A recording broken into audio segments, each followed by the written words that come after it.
Disciple Sacred Lands was generally described to me when it was released as being similar to Heroes of Might and Magic, and despite my eternal love for Heroes 2, which I go into more detail in the corner, I never got around to trying out any of the Disciples titles.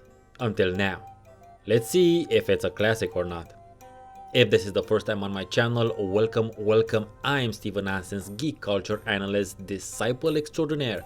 I bring you RPG, strategy and city builder reviews. Please don't forget to subscribe if you enjoy what follows. If you're already a subscriber, welcome back and remember to click that bell button, it really helps a lot. I gotta be honest, because right off the bat, Disciple Sacred Lands doesn't look pretty to my modern day eyes. Graphically speaking, it has not aged well. But this makes me think about how the aesthetic choices of a game's art style can impact it long after it's released. And since I'll be comparing Disciples to the Heroes titles of about the same age or older, let's start here.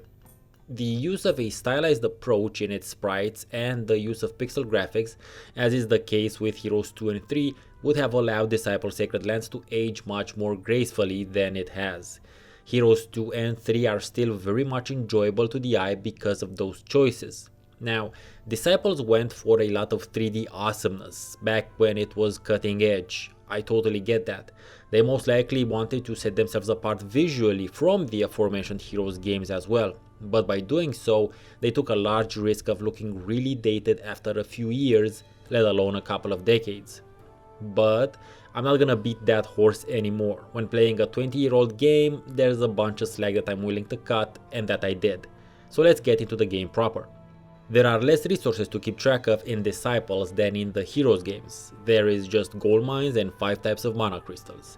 These get automatically gathered each day as long as you control the area on which the surfaces are placed.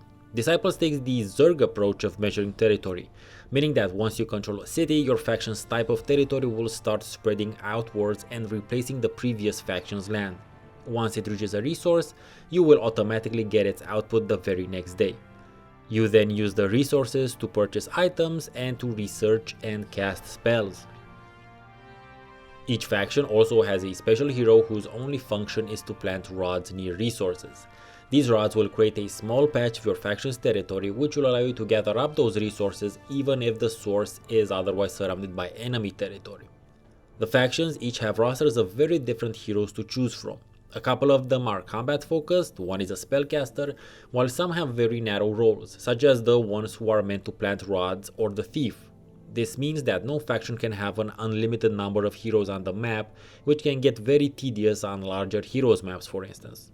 Another way in which the heroes differ in Disciples is that each of them has a limit to the amount of troops they can lead. When it comes to both the heroes and the troops, they all gain experience after each successful battle.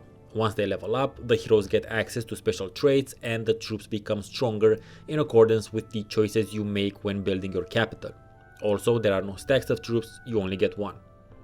Combat is kinda odd and it takes a bit of getting used to. Even though you see what happens in the center of the screen, you give all the orders by clicking on the troop icons to the left and right. The icons look great though, they look like pencil illustrations in something akin to a manga style. The entire game would have worked really well if it were illustrated in that style as opposed to the 3D renders they went with. Otherwise, it's a pretty clear-cut turn-based approach with fights tending to end relatively quickly. When your hero or your troops die, you can resurrect them either via potions or at the nearest city under your control. It's a better idea to resurrect them rather than replace them because they don't lose the XP they had before dying. Oh yeah, one other cool thing that Disciples had long before it showed up in the Hero series is branching development options in your capital city. You decide between 2 choices when it comes to most of your troops' upgrades. These sorts of choices wouldn't show up in Heroes up until the 4th one, and that one wouldn't be released for 3 more years after Disciple Sacred Lands. So now comes the question, what makes a video game a classic? Some would say it's subjective, some would say it depends, and there's definitely something to be said about subjective classics, which is something I'll talk about soon. But in order for a game to be an objective classic, it has to be considered to be good over a period of time, has to be remembered as such, and also it has to stand up to current day scrutiny. And I also consider that 10 years is the minimum period required for such a hindsight-based judgment to take place. In this case, it's been 20, so we're cool. Disciples was rather appreciated at release and for quite some time afterwards, even though maybe not a lot of people played it. Enough of them did, however, to produce 2 further sequels, each of them with several expansions, originally released in 2002 and 2010. But the series hasn't been heard of since that last one. With the exception of the poorly aged graphics, there's really nothing bad about the game in as far as modern gaming standards go. Sure, modern day turn-based tactics games with RPG elements tend to feature more complex systems, but there's nothing wrong with going back to the basics every once in a while. So I definitely consider Disciple Sacred Lands to be an objective classic, and am pretty sure it's definitely someone's subjective classic as well.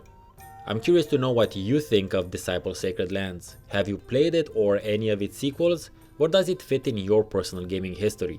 Let me know in the comments. Thank you very much for watching. I've been Steven Nonsense, and see you next time.